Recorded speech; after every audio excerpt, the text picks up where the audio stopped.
HD Kumaraswamy इस वक्त शपथ ले रहे हैं, जरा वहां की आवाजें सुनते हैं।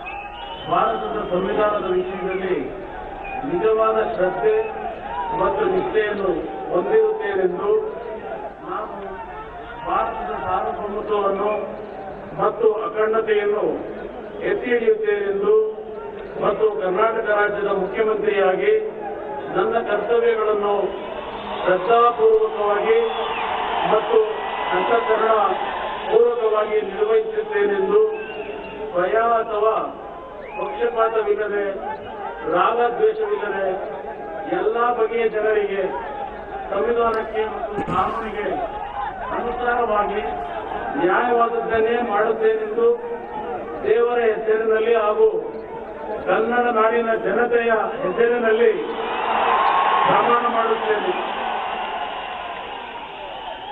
ನಾನು ಅರಗನಹಳ್ಳಿ ದೇವೇಗೌಡ ಕುಮಾರಸ್ವಾಮಿ ಎಂಬ ಹೆಸರಿನ ನಾನು ಕರ್ನಾಟಕ ರಾಜ್ಯದ ಮುಖ್ಯಮಂತ್ರಿಯಾಗಿ ನನ್ನ ಪರ್ಯಾಲೋಚನೆಗೆ ತರಲಾಗುವ ಅಥವಾ ನನಗೆ ತಿಳಿದು ಬರುವ ಯಾವುದೇ ವಿಷಯವನ್ನು ರಾಜ್ಯದ ಮುಖ್ಯಮಂತ್ರಿಯಾಗಿ ನನ್ನ ಕರ್ತವ್ಯಗಳ ಮುಕ್ತ ನಿರ್ವಹಣೆಗೆ ಅಗತ್ಯವಾಗಬಹುದಾದ ಸಂದರ್ಭದಲ್ಲದೆ ಅಥವಾ ಯಾರೇ ವ್ಯಕ್ತಿಗೆ ಅಥವಾ ವ್ಯಕ್ತಿಗಳಿಗೆ ಪ್ರತ್ಯಕ್ಷವಾಗಿ ಅಥವಾ ಪರೋಕ್ಷವಾಗಿ ತಿಳಿಸುವುದಿಲ್ಲ ಅಥವಾ ಬಹಿರಂಗಪಡಿಸುವುದಿಲ್ಲ ಎಂದು ದೇವರ ಹೆಸರಿನಲ್ಲಿ ಹಾಗೂ ನನ್ನ ಕನ್ನಡ ನಾಡಿನ ಜನತೆಯ ಹೆಸರಿನಲ್ಲಿ ಪ್ರಮಾಣ ಮಾಡುತ್ತೇನೆ।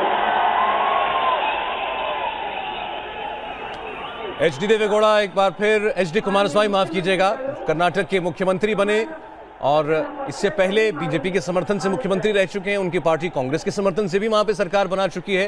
और इस बार ये जरूर कहना पड़ेगा प्रदीप जी कि जब नतीजे पूरे भी नहीं आए थे, उस वक्त ये तेजी कांग्रेस पार्टी की रही हो। कुमारस्वामी ने कहा जाता है कि बगैर बहुत ज्यादा अपनी पार्टी में चर्चा किए, ये लोग लिखते तो यहां तक हैं कि बगैर अपने पिता से पूछे भी हामी भर दी थी कांग्रेस के साथ सरकार बनाने के लिए, क्योंकि उस वक्त बहुत कम था। वक्त कम था, उसके अलावा कांग्रेस ने प्रस्ताव ऐसा दिया था। ऐसा नहीं है कि बार्गेनिंग हुई कि हम साथ आते हैं, सरकार बनाते हैं, आप क्या चाहेंगे, हम क्या चाहेंगे। सीधे जाकर गुलाम नबी आज़ाद ने कहा कि हम आपको मुख्यमंत्री बनाने के लिए तैयार हैं। कुमारस्वामी के लिए इससे बड़ी चीज़ क्या हो सकती थी और किस चीज़ पर बार्गेन करते।